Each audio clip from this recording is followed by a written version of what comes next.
2 goals for Sloat, up to 34 on the season. And Georgetown wins the opening faceoff of the second half.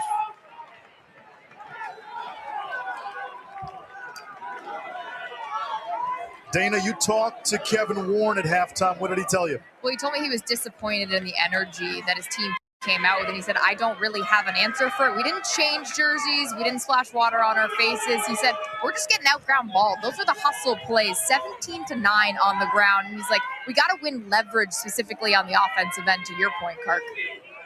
How do they do that? They're going to need the pick game, and I think they need to find Bickle. Well, that was a good shot, one of the better looks Georgetown has had, but the save made by Cunningham, who's 6 for 7. The problem is now Cunningham's starting to get confident. You know, he lets that first one in, and since he's been rock solid. Colorado native is really good at his feet. And that was a low to low, and a low release to a low location. Just player growing. Generally an easier stop. Georgetown has missed 13 in a row. More than 30 minutes since their last goal. Kirschus, his pass knocked down by Banks, one of the best defenders in the nation.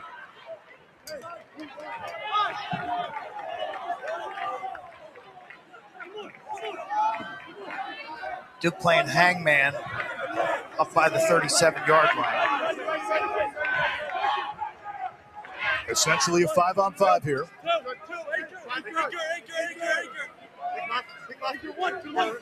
Johnston spins it back to X. The freshman Ortlieb. Shot clock at 9. That's going to be against Duke. Push these opportunities in transition. Johnny Price. Freshman D-Mitty. He's got 2 goals this year.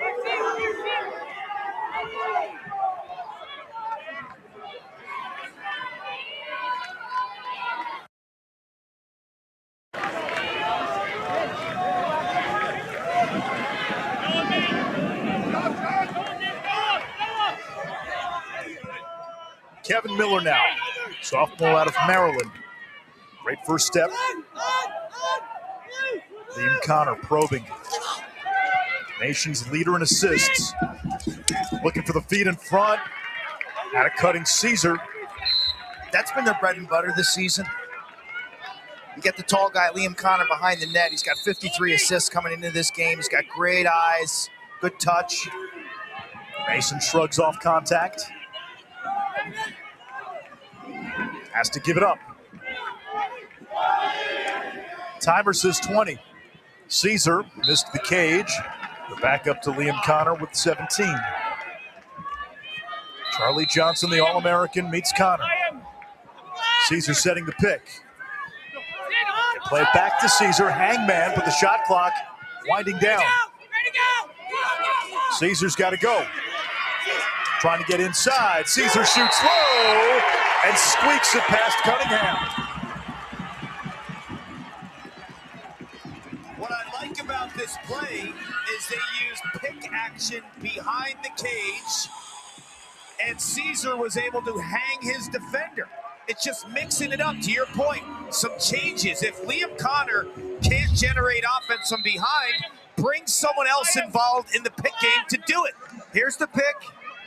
Boom. Matchup created. Advantageous position for the ball carrier, but time's not on Caesar's side. He leans in, swim, hail Caesar. And you can be creative with a bunch of players behind the cage with Liam Connor in that pick game. It could be his brother Rory. You could bring Kevin Miller into the mix, who's an ex-attackman. Georgetown had missed its previous 16 shots. They end a 33-minute scoring drought. This guy next to us, game 4 of a doubleheader. He's got David Bowie, he's got Hail Caesar. Fully caffeinated.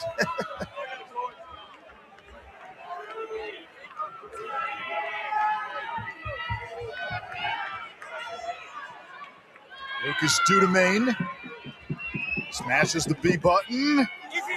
Liam Connor, but he's turned away by Cunningham.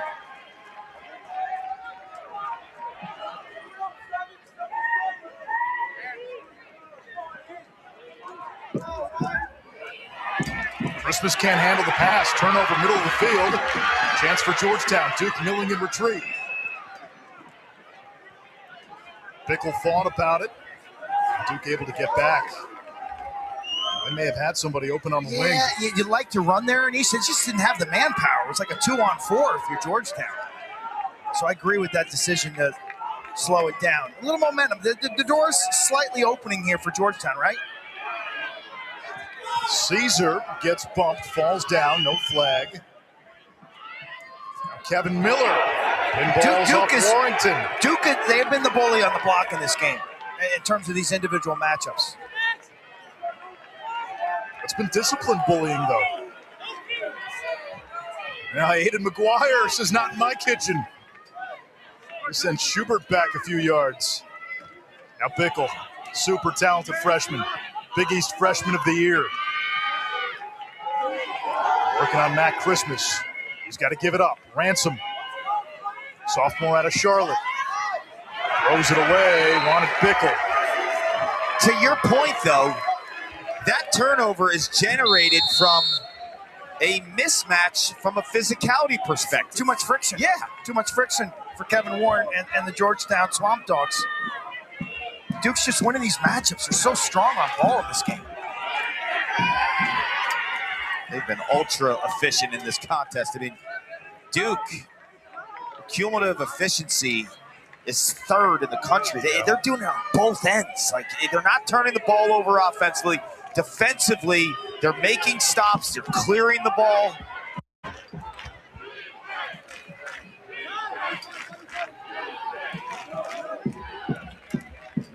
Drago against Franizan. And what this lead has allowed John Danowski to do, he's been able to mix in a lot more personnel on a hot day. That comes into play the later you get into the game. Colsey to Johnston. It is 7-2. John Danowski talked to Dana earlier in this game about being unselfish, making the extra pass. Quint, most of the Duke goals have been unassisted. This goal in particular is the best team offense we've seen all day from the Blue Devils. You'll see a dodge, kick it, one more, double team drawn to the hub man, one more, layup. That's Timo. I love where the players are from an orientation perspective. Colsey, the lefty, right next to Johnston, the righty. And as he's flowing and filling that seam, you have that just in unison because Colsey can stroke it from there, and the one more is a step down Johnson with his right hand. You put two shooters next to each other in the ball rotation, it's lights out. Now, Colsey was somebody who had battled through injuries late in the season, and the 2-week gap between Duke's final regular season game and their first round game against Richmond gave him time to get healthy. He got healthy, and the kid's tough as nails. He's also fearless. Like, he is going to go to the rack. He's going to shoot the ball. Last week, when the game was tied in the fourth quarter, he was the one that gave them that go-ahead goal on the road against Richmond. Caesar and Ransom play catch. Caesar against Owen Mears, 31 in white. Feet in front, Ransom behind the back. Bart does a nice job inside of tying the shooter's hands up. Ransom last year as a freshman had some humongous games late in the season. 6 goals against St. John's, 9 against Villanova. They can play attack or midfield. Played attack last year when Schubert was out. Here's Schubert. Caesar from the outside. Cunningham goes low for the save. Knocked into the air. Big ground ball. That's what Kevin Warren talked about. A lot of these 50-50 ground balls. With Georgetown win the hustle points, Duke has won the ground ball battle, and they're awarded possession on a loose ball push.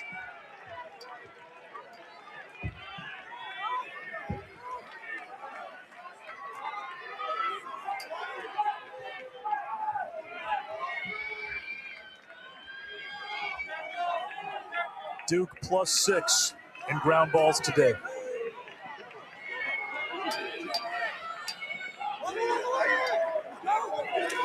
Ortlieb inside roll and a score. And a pump. Michael Ortlieb, the 5-star freshman.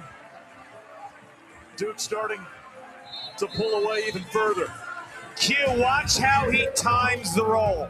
He uses the pressure to his advantage. Contact, beat it with contact. He's dangerous at X. He's only a freshman. Ortlieb spinning. Duke is winning.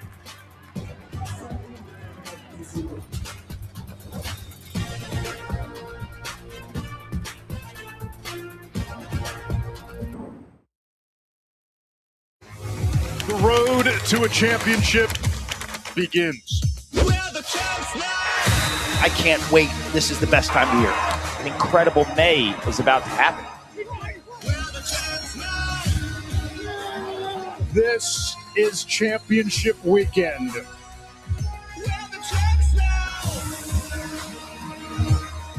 Welcome back to the NCAA Men's Lacrosse Championship on ESPN, presented by Yeti. The times have been set for semifinals Saturday. Now we know the matchups. Princeton will take on the Duke Georgetown winner in the first semifinal. That will be at noon. Syracuse and Notre Dame will play in semifinal number 2 at 2:30 Eastern. Both games in Charlottesville, both games on ESPN2. Scott Stadium, the football stadium, not at Klockner. Site of what, 2 championships in the 1970s? Yeah.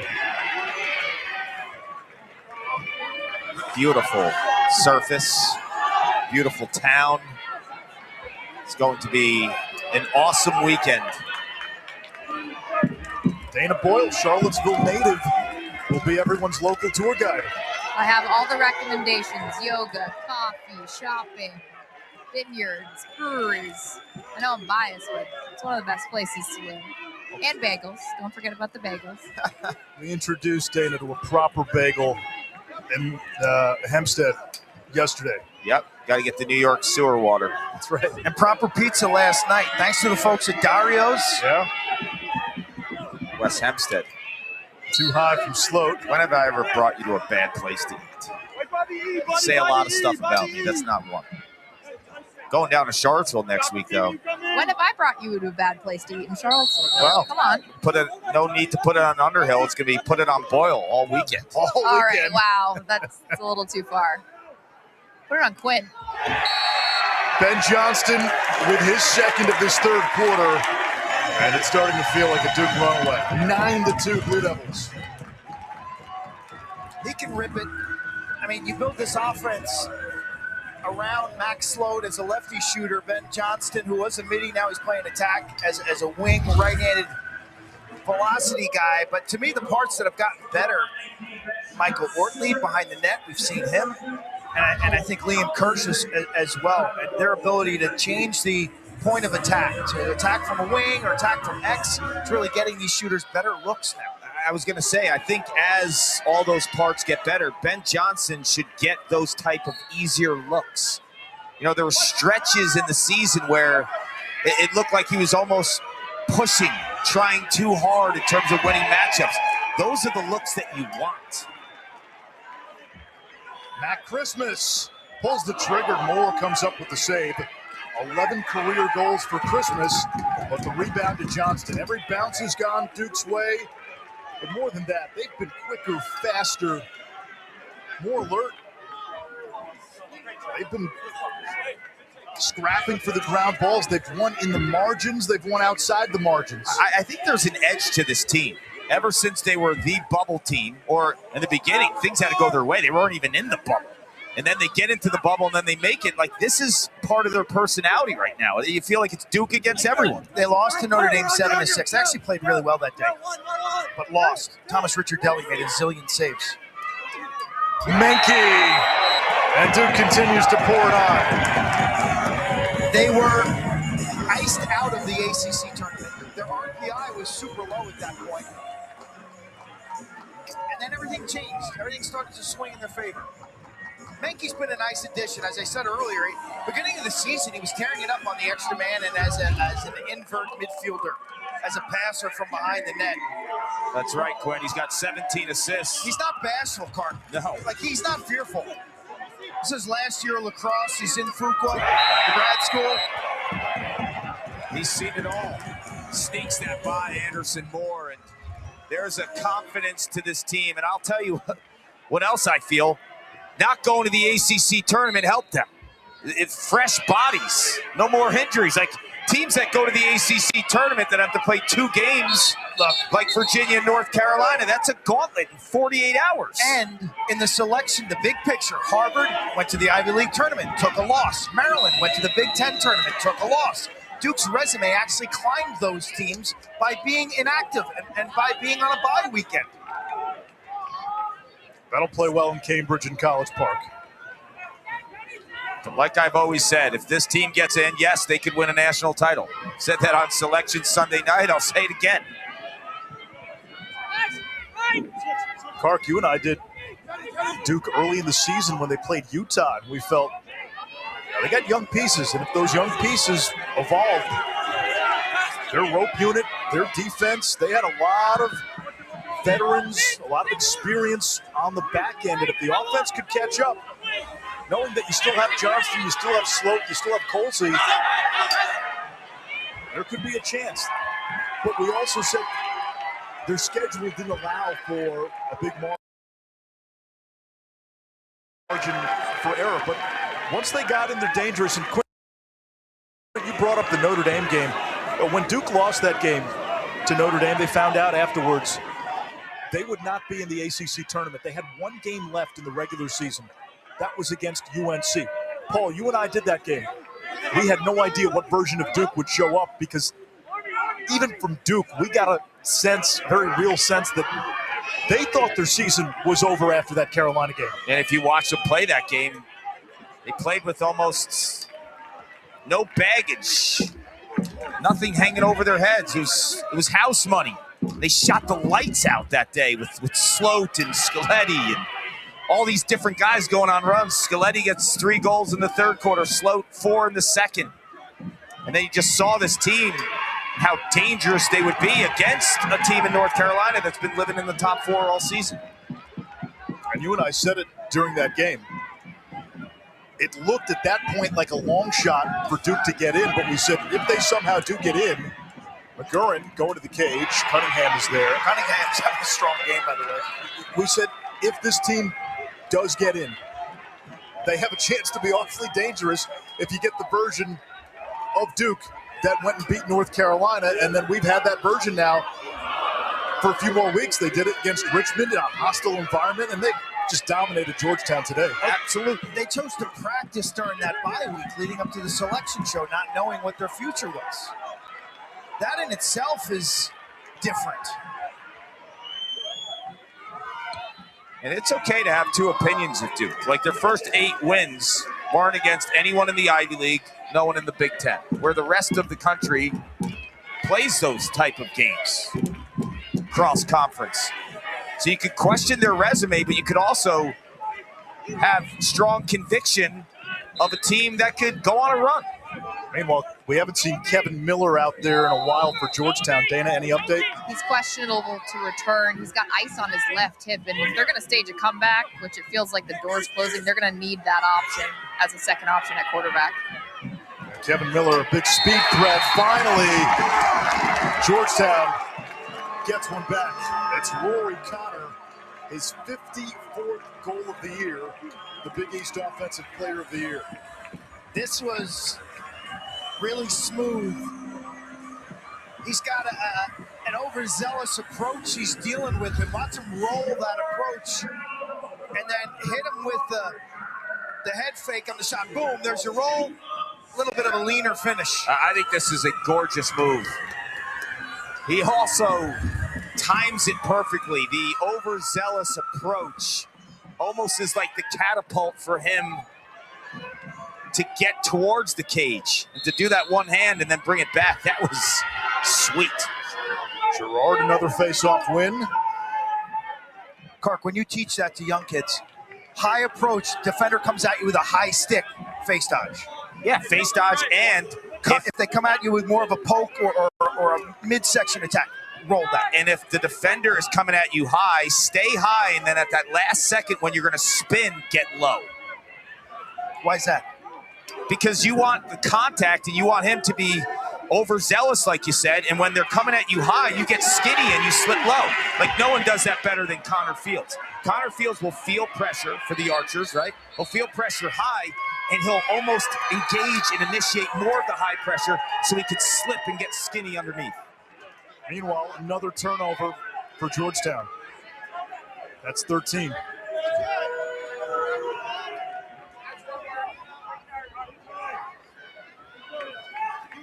Duke's in clock management mode now with a 7-goal lead.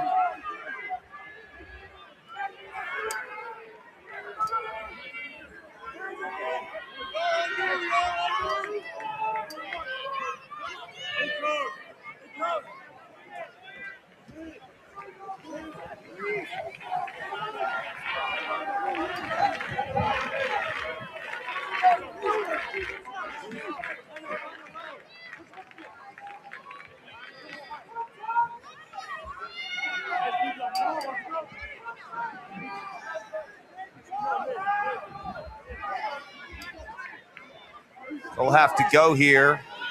Difference in the shot clock and game clock, about 8 seconds. Thomas Delgado. Delgado makes his move on Carroll, feeding Ortlieb. One more dagger. It's 11-3. It almost feels like Duke's a puppeteer here. In Georgetown right now, a marionette with a clipped string. Look at Tomas Delgado, the speed dodge, attracting the eyes of the Georgetown defense. That's a beautiful pass. And the one-timer by Ortley just feels it in his stick for a fraction of a second. Tomas Delgado is an impressive young man and went to the Brunswick School in Connecticut. The only athlete in school history to be a captain in 3 sports. I know you love that, right? Wrestling, football, and lacrosse. You played those 3. Top 10 recruit. Today's day and age, you know how rare that is? Ridiculously rare. Final seconds. Chance for Georgetown. And they score right before the third quarter ends. 1.6 on the clock. Most of the damage for Georgetown, and it's been limited, but the ball's been thrown to X or point behind right here. Defense turns their head. It's George Acton, the lefty, out of the Annapolis area, played at St. Mary's. This kid we covered back in the Naptown Challenge back in the day, playing for the Annapolis Hawks. He's a young man who this season has played with a pole and a short stick. His second goal of the season, third of his career.